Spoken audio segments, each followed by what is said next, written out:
In today's economy, cash flow is tight, and families are held captive to high interest rate credit card debt. Churchill Mortgage can restructure your current mortgage and significantly reduce these problems. Get a free analysis and learn how to eliminate credit card interest rates, lower bills, and start taking control of your budget. Get started at churchillmortgage.com. This is a paid advertisement. NMLS ID 1591. NMLSconsumeraccess.org. Equal housing lender. 1749 Mallory Lane, Suite 100, Brentwood, Tennessee 37027. We can stop HIV, Iowa. And it all starts with health equity. We must work together so that all Iowans have access to the resources they need to prevent, diagnose, and treat HIV. Visit stopHIViowa.org. This is Spacetime Series 25, Episode 127, for broadcast on the 25th of November, 2022. Coming up on Spacetime, how black holes control star formation, the last ever Atlas V launch from California, and more Chinese space junk to pollute low Earth orbit. All that and more coming up on Spacetime. Welcome to Spacetime with Stuart Gary.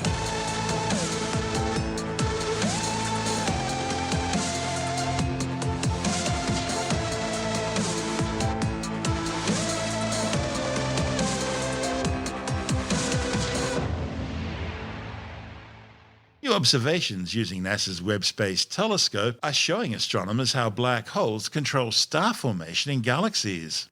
The findings, reported in the Astrophysical Journal Letters and on the Pre-Press Physics website archive.org, describe ultra-sensitive mid-infrared observations of the nearby galaxy NGC 7469.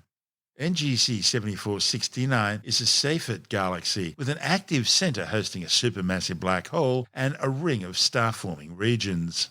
Seyfert galaxies are one of the two largest groups of active galaxies, along with quasars. They have quasar-like nuclei, very luminous, distant and bright sources of electromagnetic radiation with very high surface brightnesses whose spectra reveal strong high ionization emission lines. But unlike quasars, the host galaxies are clearly detectable. The detailed analysis examined the interactions between the supermassive black hole at the centre of this galaxy and the star-forming regions around it.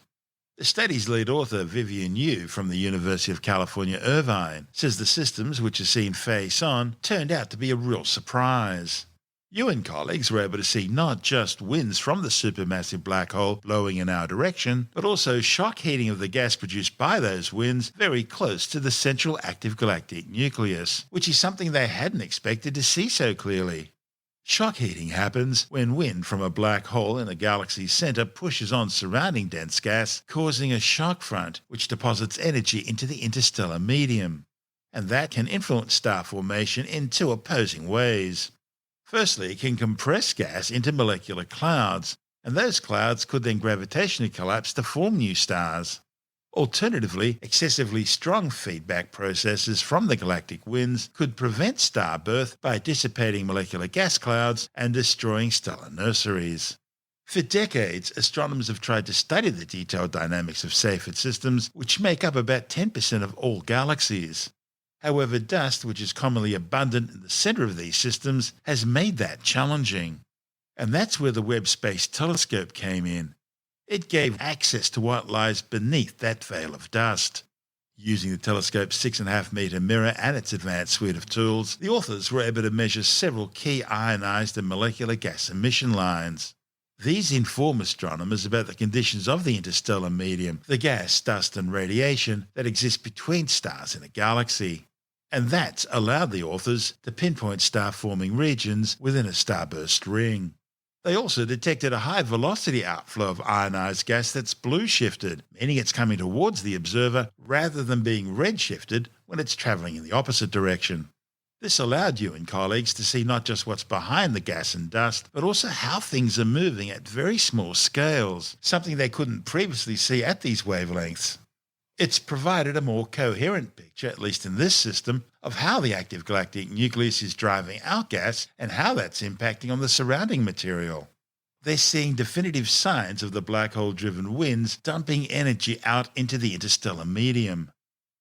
Another significant contributor to the rolling dynamics of NGC 7469 is the fact that it's merging with another galaxy.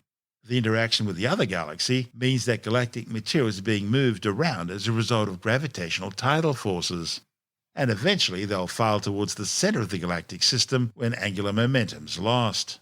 The process tends to make the galaxy centre very dusty, and that's why the Webb Space Telescope was so important for these studies. This is Space Time. Still to come, the Euclid spacecraft completes thermal testing prior to its launch, and California witnesses its last ever launch of an Atlas V rocket. All that and more still to come on Space Time.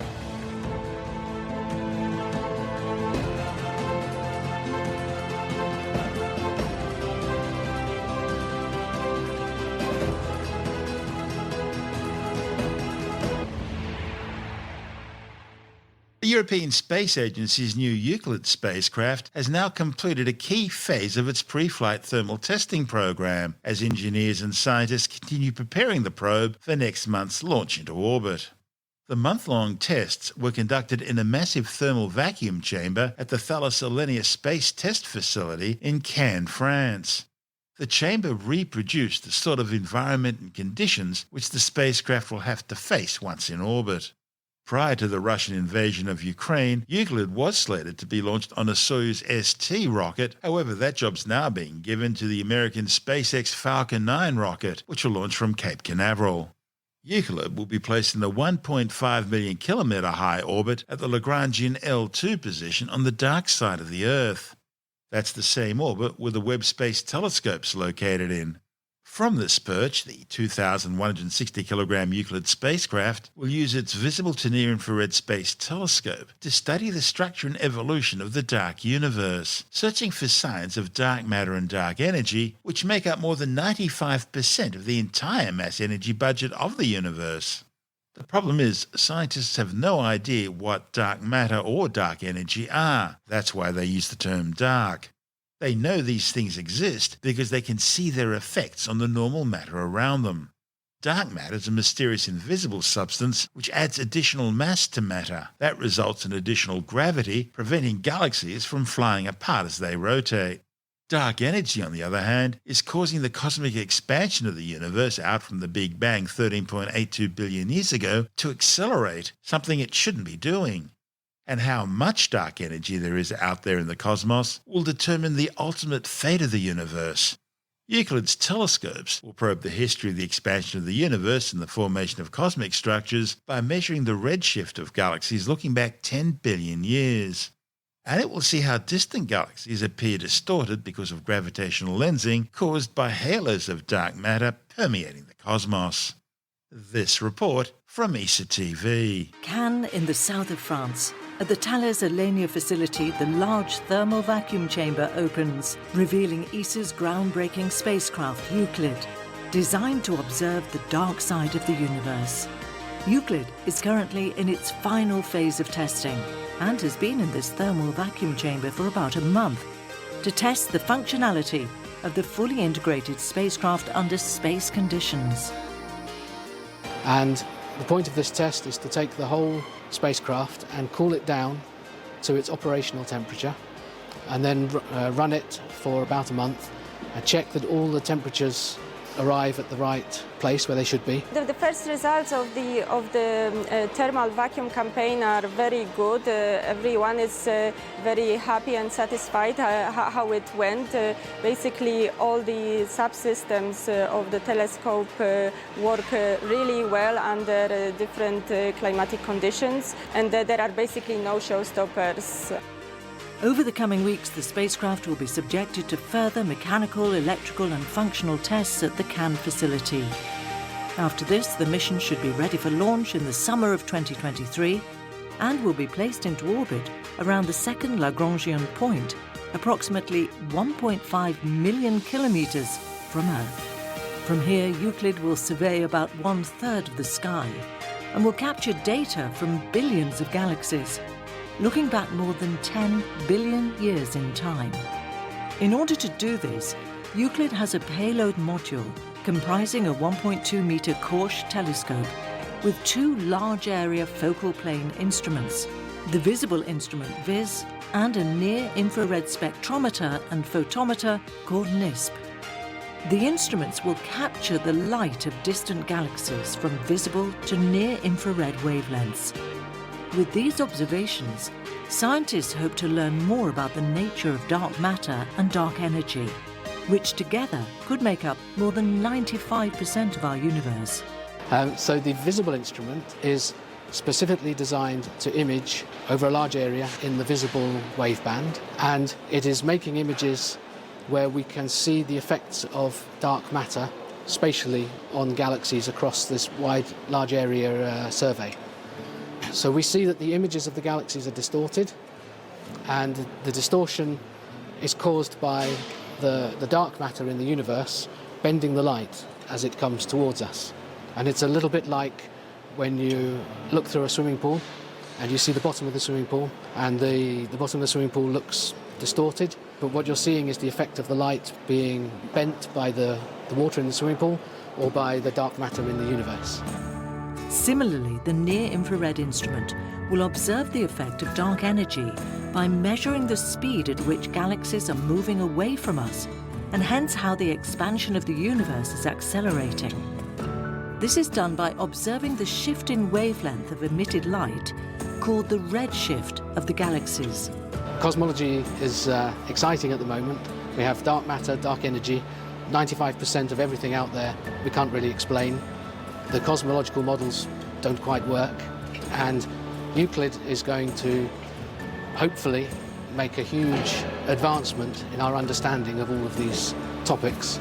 Although dark energy is believed to accelerate the expansion of the universe and dark matter to hold cosmic structures together, scientists do not know what dark matter and dark energy actually are.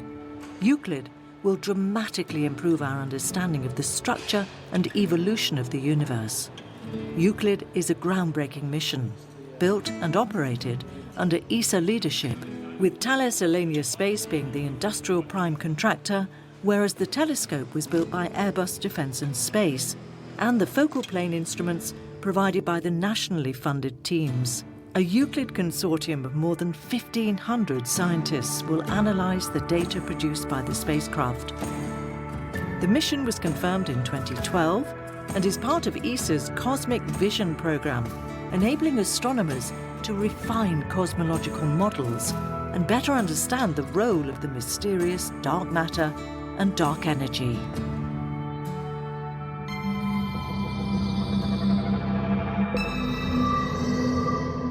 And in that report from ESA TV, we heard from Alexander Short, ESA's Euclid Mission and Payload Manager, and Magdalena Zafranik, ESA's Euclid Visible and Infrared Instrument Engineer.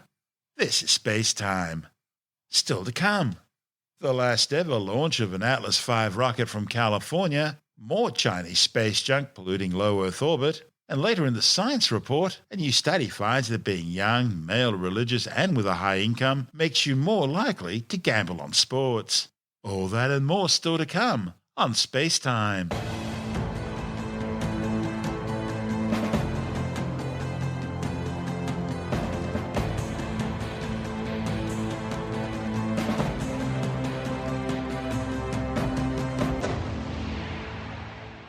Now, during the Jeep Black Friday sales event, get $12,500 in lease support on the 2023 Jeep Grand Cherokee Overland 4xE. $12,500 lease support includes cash allowances and $7,500 federal EV incentive provided by lender as a capitalized cost reduction and is subject to change without notice. Lessees cannot claim federal tax credit on their personal tax return. Please confirm this information to ensure its accuracy and availability. Consult a tax professional for details and eligibility. Not all lessees will qualify. Residency restrictions apply. Take delivery from dealer stock by 11/30. Jeep is a registered trademark.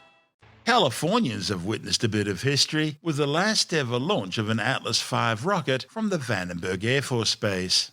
Originally designed as a nuclear missile, the Atlas has been flying since December 1957. It was quickly adapted for manned spaceflight, sending the first American astronauts into orbit as part of the Mercury program. More than 600 Atlas rockets in various configurations have been flown, making it one of America's most successful designs. Its final flight from Vandenberg was for the United Launch Alliance on an Atlas V 401 Centaur rocket, successfully placing the third in a series of polar orbiting weather satellites into orbit for NASA and NOAA, the National Oceanic and Atmospheric Administration. The 2,930 kilogram Joint Polar Satellite System, or JPSS-2 spacecraft, was placed into an 833 kilometer high polar orbit. The probe uses an advanced technology microwave sounder scanning atmospheric moisture and temperature profiles, an ozone mapping and profiler suite which uses 3 hyperspectral instruments to monitor ozone levels, a cross-track infrared sounder used to produce high-resolution 3-dimensional moisture, pressure and temperature profiles, and a visible infrared imaging radiometer suite which takes global observations of the land, ocean and atmosphere at high temporal resolution. The JPSS-2 will be renamed the NOAA-21 once it reaches its final orbit. It'll circle the planet 14 times a day, providing meteorologists with real-time long-range global weather forecasting, including predicting climate phenomena such as El Niño and La Niña weather events.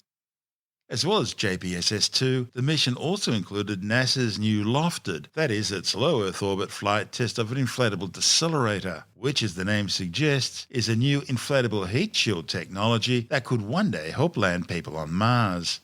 Following the weather satellite's deployment, the LOFTED heat shield autonomously inflated and re-entered the Earth's atmosphere, splashing down around 900 kilometers off the coast of Hawaii around 2 hours and 10 minutes after launch.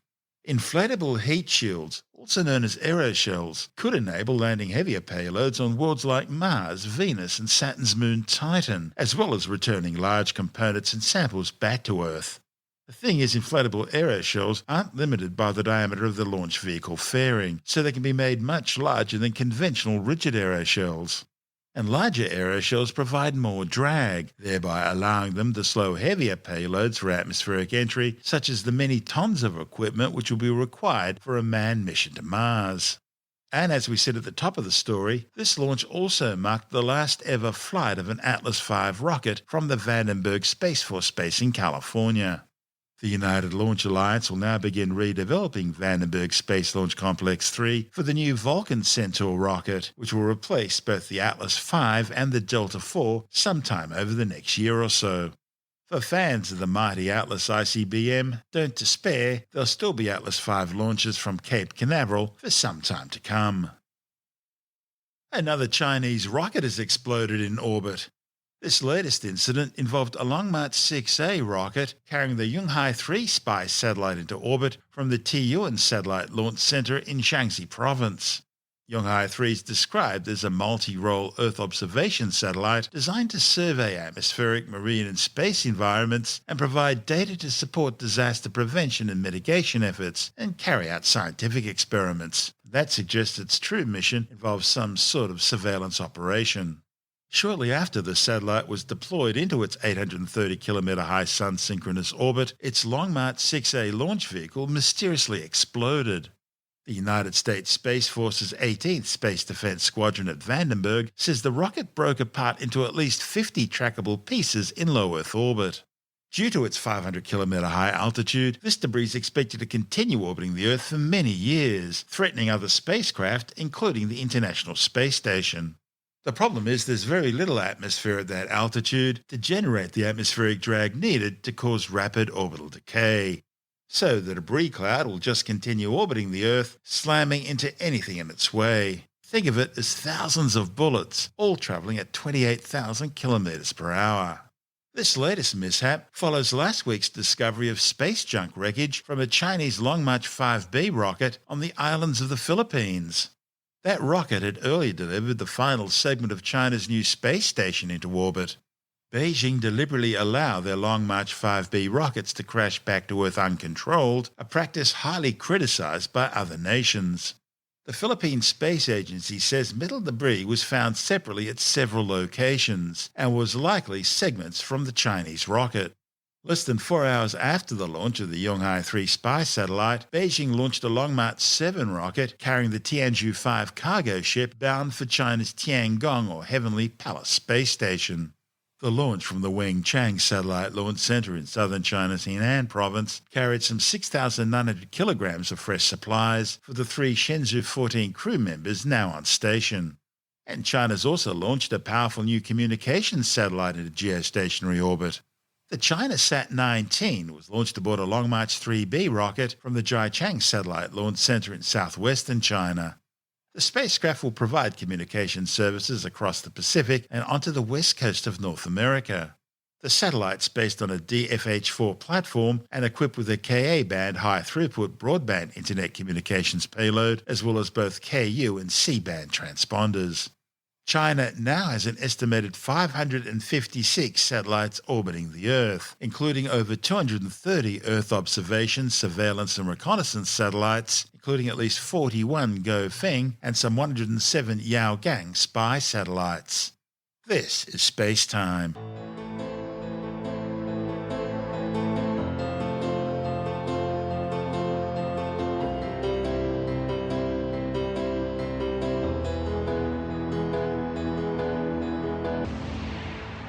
See care in a new light at Madonna Rehabilitation Hospitals, where top medical minds lift you up, where the very best in specialized rehabilitation brings out your very best, where over 60 years of breakthroughs in research and technology spark your newfound strength. In our world-class hospitals, this is something greater than rehabilitation. It's renewed strength for life. Learn more at MadonnaRehab.org. With Kroger brand products from Bakers, you can make all your favorite things this holiday season. Because Kroger brand's proven quality products come at exceptionally low prices. And with a money-back quality guarantee, every dish is sure to be a favorite. These are a few of my favorite things. Whether you shop delivery, pickup, or in-store, Kroger brand has all your favorite things. Bakers, fresh for everyone. And time now to take another brief look at some of the other stories making news in science this week with a science report. Scientists have found a link between being exposed to pollution during early to mid-pregnancy and low birth weight in babies. A report in the Journal of the American Medical Association found that mothers exposed to tiny airborne particles PM2.5 and PM10 and to nitrogen dioxide, all considered to be air pollution, were significantly more likely to have smaller babies. And the link was even stronger for women who reported higher levels of stress during pregnancy, as well as those living in neighbourhoods which have higher levels of environmental pollution. New research suggests that a new breed of rice, one that's a hybrid of annual Asian rice and perennial African rice, could be a more sustainable option. The findings, reported in the journal Nature Sustainability, suggest that perennial rice, which can last multiple harvest seasons, is more cost-effective and accumulates more organic carbon and nitrogen, improving soil quality compared to annual rice. The authors say the hybrid rice was able to reproduce grain for 8 consecutive harvests over 4 years, at a yield comparable to standard Asian annual rice, but at much lower costs and with less labour. A new study suggested being young, male, religious and with a high income makes you more likely to gamble on sports. The findings, reported in the Journal of the American Medical Association, also suggest that betting on sports, daily fantasy league play and betting on e-sport all increases the risk of developing a gambling problem. The authors say that although the occasional sports betting probably is safe for most people, their findings suggest that people who bet on sports end up with a higher risk of a gambling-related problem than those who don't. Journalists have a totally undeserved reputation as heavy drinkers. Still, no pun intended, claims of a surefire hangover cure has sparked lots of interest among my journalistic brethren. Tim Mendham from Australian Skeptics says apparently the secret to waking up with no hangover is to firstly ground yourself and your alcohol before consuming it. this is a particular psychic who's claiming that she grounds the booze, which can help her stop getting a hangover. Grounding is also called earthing, and basically you're supposed to walk on the soil with bare feet, and you go rub, rub, rub, rub, rub, and you either try to think which way it works, whether you attract good energies from the earth or get rid of bad energies into the earth. Grounding, like in electricity, is grounded, etc. But apparently you can also ground alcohol. I presume it's a bit hard to say whether it's maybe you put the bottle down. Maybe it just involves returning what you've consumed to the ground. That's as I can put it. Good as a cynic. Apparently, it's not actually just banging the bottle down on the ground and hoping the energies will pass through glass, which is an interesting concept. But it was actually, you actually sort of can feel the energy being drawn out, the bad energy drawn out of the alcohol and disappears into the ether, apparently, which is appropriate. But it's not just alcohol. This particular psychic uses her earthing techniques on all sorts of different animals. She grounds her phone, static, I presume, her computer, her actual home, and her animals, her food, all her drinks, etc. She can be getting rid of all the low vibrational energy and entities, which is surrounding alcohol. Yeah, but wouldn't your home be grounded anyway? I mean, unless it's held up by balloons. Right. Oops. There goes the theory. Yeah, I mean, there's not a lot of science in this, Stuart. There's not a lot of rationality either. And this is, I'm being cynical about this one, but this one is, it's pretty rubbish. This poor woman is obviously grounding everything or earthing everything that comes across, so she's going to be very busy doing that. But, she says she's very sensitive to energy, and she has to clear unwanted energy out before drinking. And we absorb energy like sponges, and she says, the one example, think about if your bartender got a parking ticket. Their frustrated energy could be in your drink that you then absorb and carry. You get worried about a parking ticket, apparently. Well, that's a good reason why you're never rude to the waiter. Yes, but you don't know what they're going to do with their bad energies behind them before they bring your food out. Yeah. So this woman grounds her drink by visualizing a grounding cord growing out from the bottom of my drink all the way down to the core of the earth. From there, I will bring. Wait for it. From there, I will bring 3 gold suns, which is a psychic tool, meaning for that one, through the top of the drink and out through the grounding cord. Now, this is all things she's imagining. It's not necessarily an actual cord. So, what can you say? The people who say they believe it, they say, this is fantastic, and someone wrote in and said, I will always send positive affirmations to my food and water I consume. And, yes. It goes on. It's one of those things you come across as a skeptic. You think, oh, my God, really? That's Tim Mendham from Australian Skeptics.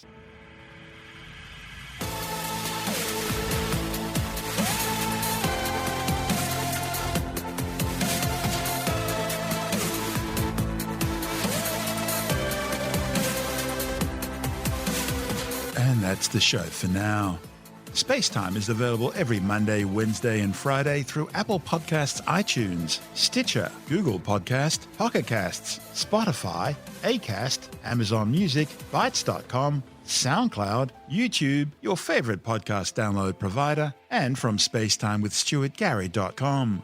Spacetime's also broadcast through the National Science Foundation on Science Zone Radio and on both iHeartRadio and TuneIn Radio. And you can help to support our show by visiting the Spacetime store for a range of promotional merchandising goodies, or by becoming a Spacetime patron, which gives you access to triple-episode commercial-free versions of the show, as well as lots of bonus audio content which doesn't go to air, access to our exclusive Facebook group, and other rewards. Just go to spacetimewithstuartgary.com for full details. And if you want more Spacetime, please check out our blog, where you'll find all the stuff we couldn't fit in the show, as well as heaps of images, news stories, loads of videos, and things on the web I find interesting or amusing. Just go to spacetimewithstuartgary.tumblr.com. That's all one word, and that's Tumblr without the E. You can also follow us through @StuartGary on Twitter, @SpaceTimeWithStuartGary on Instagram, through our Spacetime YouTube channel, and on Facebook, just go to facebook.com/Spacetime with Stuart Gary. And Spacetime is brought to you in collaboration with Australian Sky and Telescope magazine, your window on the universe. You've been listening to Spacetime with Stuart Gary. This has been another quality podcast production from Bytes.com. The holidays start here at Baker's with a variety of options to celebrate traditions old and new. Whether you're making a traditional roasted turkey or spicy turkey tacos, your go-to shrimp cocktail, or your first Cajun risotto, Baker's has all the freshest ingredients to embrace your traditions. Baker's, fresh for everyone. Choose from a great selection of digital coupons and use them up to 5 times in one transaction. Check our app for details. Baker's, fresh for everyone.